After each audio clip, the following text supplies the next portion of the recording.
Blessings, blessings, blessings. Welcome, my listener, to this amazing channel. My name is Sam King, and I present to you the audio version of the Bible as it is written.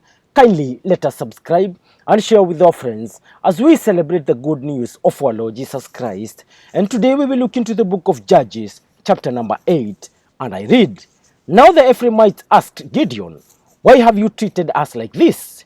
Why didn't you call us when you went to fight Midian? And they challenged him vigorously. But he answered them, What have I accomplished compared to you? Aren't the gleanings of Ephraim's grapes better than the full grape harvest of Abiezer? God gave Oreb and Zeb, the Midianite leaders, into your hands. What was I able to do compared to you? At this, their resentment against him subsided. Gideon and his 300 men, exhausted, yet keeping up the pursuit, came to the Jordan and crossed it. He said to the men of Succoth, Give my troops some bread. They are worn out, and I am still pursuing Zebah and Zalmunna, the kings of Midian.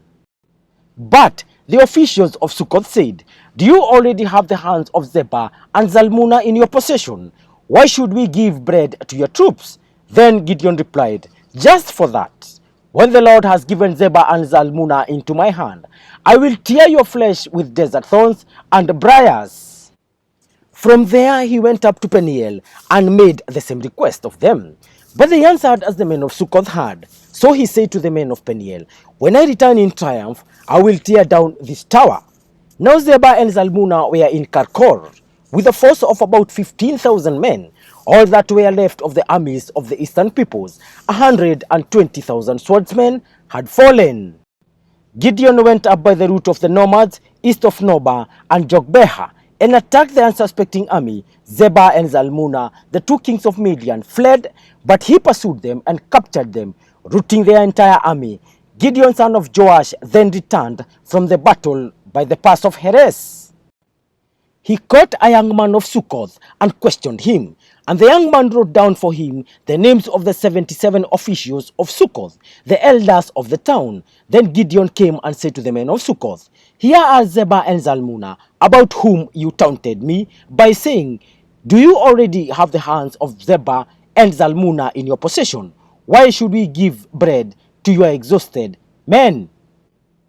He took the elders of the town and taught the men of Succoth a lesson by punishing them with desert thorns and briars. He also pulled down the tower of Peniel and killed the men of that town.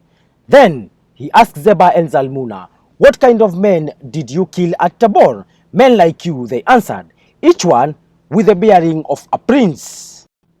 Gideon replied, Those were my brothers, the sons of my own mother.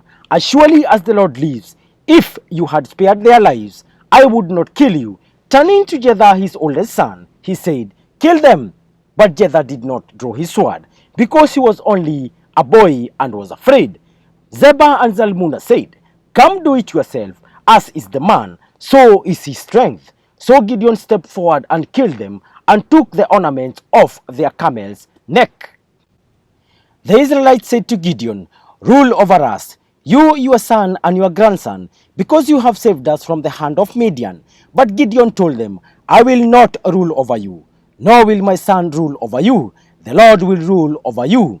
And he said, I do have one request, that each of you give me an earring from your share of the plunder. It was a custom of the Ishmaelites to wear gold earrings.